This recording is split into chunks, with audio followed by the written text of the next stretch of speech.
आप सभी को मसीह यीशु के मधुर और मीठे नाम में जय मसीह। इस वीडियो में हम देखने जा रहे हैं चौथे खेत के बारे में, चौथे भाग के बारे में, जो है कलीसिया। जब हमने एक खाली स्थान पे गए, हमने सुसमाचार सुनाया, चेलों को बनाया। अब चेलों को बनाने के बाद में इन चेलों को स्वस्थ कलीसिया में कैसे हम लोग जोड़ सकते हैं, या कलीसिया को स्वस्थता की ओर हम लोग कैसे बता सकते हैं। हम लोगों ने सरल कलीसिया के विषय में भी सीखा था, और ये है स्वस्थ कलीसिया के विषय में। इसको भी हम लोग हाथ के द्वारा देखेंगे, हाथ के 5 उँगलियों के द्वारा हम लोग देखेंगे कि स्वस्थ कलीसिया को हम लोग कैसे बना सकते हैं और स्वस्थ कलीसिया में क्या-क्या भाग होते हैं। तो प्रार्थना के साथ में आप लगे रहिए, परमेश्वर आपको आशीष दे और हम लोग 5 भागों को सीखेंगे। धन्यवाद। स्वस्थ कलीसिया। स्वस्थ कलीसिया का ये पहली उँगली के द्वारा आप देख सकते हैं। स्वस्थ कलीसिया में क्या बात शामिल है? सबसे पहले पवित्र उद्देश्य, एक पवित्र उद्देश्य। ये एक पवित्र उद्देश्य क्या है? एक पवित्र उद्देश्य है परमेश्वर की महिमा, उसकी महिमा। पहला कुरिन्थियों 10 का 31 में आप देख सकेंगे, वहाँ पर इस प्रकार से लिखा गया है कि चाहे तुम जो कुछ भी करो, खाएँ, पिएँ, जो कुछ भी करें, परमेश्वर की महिमा के लिए करें। तो स्वस्थ कलीसिया का पहली बात क्या है? एक पवित्र उद्देश्य। इस पहली उँगली के द्वारा एक पवित्र उद्देश्य। एक पवित्र उद्देश्य क्या है? फिर से बताना चाहूँगा, परमेश्वर की, उसकी महिमा। परमेश्वर आपको आशीष दे। स्वस्थ कलीसिया का दूसरा भाग है 2 अधिकार।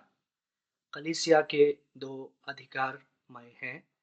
पहला है परमेश्वर का वचन, दूसरा है पवित्र आत्मा। परमेश्वर का वचन को हम लोग दूसरा तीमुथियुस 3 का 16 और 17 में देख सकते हैं कि संपूर्ण पवित्र शास्त्र परमेश्वर की प्रेरणा से दिया गया है। वो है परमेश्वर का वचन। और दूसरा है पवित्र आत्मा। यूहन्ना 14 का 26 में आप लोग देख सकते हैं कि पवित्र आत्मा हमारा सहायक है, हमें परमेश्वर के वचन में लेके जाने वाला है।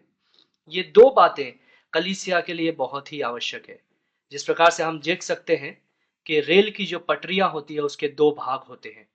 अगर एक ही भाग है, दूसरा भाग नहीं है, तो ट्रेन नहीं चल पाएगा। दोनों भाग नहीं है, तब भी ट्रेन नहीं चल पाएगी।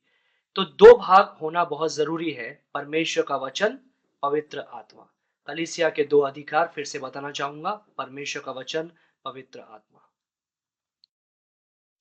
तीसरी जो बात हम लोग यहाँ पर देखते हैं, वो तीसरी उँगली से है, और वो है कलीसिया के 3 सेवक। कलीसिया के 3 सेवक कौन-कौन हैं? पासबान, जो पहला तीमुथियुस 3 का 1 से 7 में लिखा गया है। डीकन, जो पहला तीमुथियुस 3 से 8 से 13 के अंदर लिखा गया है। और तीसरा है खजांची, जो दूसरा कुरिन्थियों 8 का 19 से 21 तक लिखा गया है। पासबान, डीकन, खजांची। आप गौर कर सकते हैं कि हमने पासबान, खजांची, डीकन नहीं कहा, लेकिन पासबान, डीकन और खजांची कहा। ऐसा क्यों किया? उसका एक अर्थ है। पासबान पैसे को नहीं छू सकता है, ऐसा वचन में नहीं लिखा है। लेकिन जब हम कलीसिया का इतिहास देखते हैं, तो ये हमारे लिए लाभदायक है, कलीसिया के बढ़ोतरी के लिए लाभदायक है।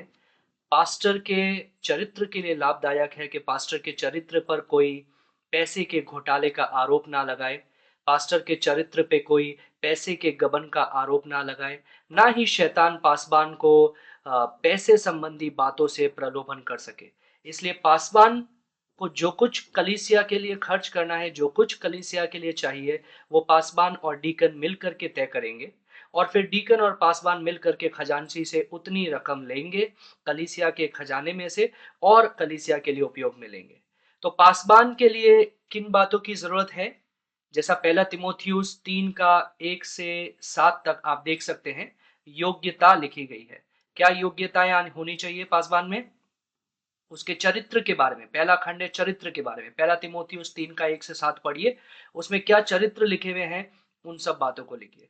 दूसरा वरदान, क्या क्या वरदान है वो सब लिखिए। तीसरा शिक्षा, वो सब बातों को लिखिए। दूसरा खंड है डीकन का। डीकन को कैसे चुनना है?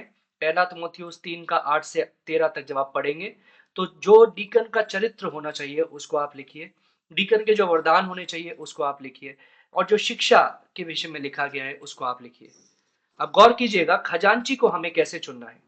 पासबान को पहला तिमोथियुस 3 का 1 से 7 के रूप से चुन लिया, डीकन को पहला तिमोथियुस 3 का 8 से 13 के रूप में चुन लिया। खजांची को कैसे चुनना है? खजांची वो व्यक्ति कलीसिया का होगा जो हिसाब किताब में अच्छा है, जो पढ़ा लिखा है, जो हिसाब किताब करना जानता है, जो अच्छे से हिसाब किताब सिर्फ करे ही नहीं लेकिन उनको किताबों में लिख करके रखना भी जानता हो, और जो एक अच्छा अकाउंटेंट का काम कर सकता हो, वो होगा खजांची। तो पासबान, डीकन और खजांची ये हमेशा अच्छा है पासबान के लिए, पासबान के चरित्र के लिए, पासबान के परिवार के लिए, कि पासबान स्वयं खजाने को, कलीसिया के पैसे को अपने पास में नहीं रखे लेकिन उसकी जिम्मेदारी खजांची को सौंपे, और खजांची को जवाबदेही होना है पासबान के प्रति और डीकन के प्रति और कलीसिया के प्रति। परमेश्वर आपको आशीष दे। आपके लिए इस बात को सीखने के बाद में एक कार्य है, गृह कार्य है जो आप कर सकते हैं। पहला तिमोथियुस 3 का 1 से 7 आप पढ़िए, उसमें पासवान के क्या क्या चरित्र लिखे गए हैं उसको लिखिए, वरदान क्या क्या है उसको लिखिए, शिक्षा क्या क्या है उसको लिखिए। डीकन के विषय में भी उसी प्रकार से पहला तिमोथियुस 3 का 8 से 13 तक पढ़िए, चरित्र, वरदान, शिक्षा, इन तीनों खंडों को लिखिए और भरिए। कुछ देर के लिए वीडियो को आप पॉज कर सकते हैं और इन बातों को लिख सकते हैं।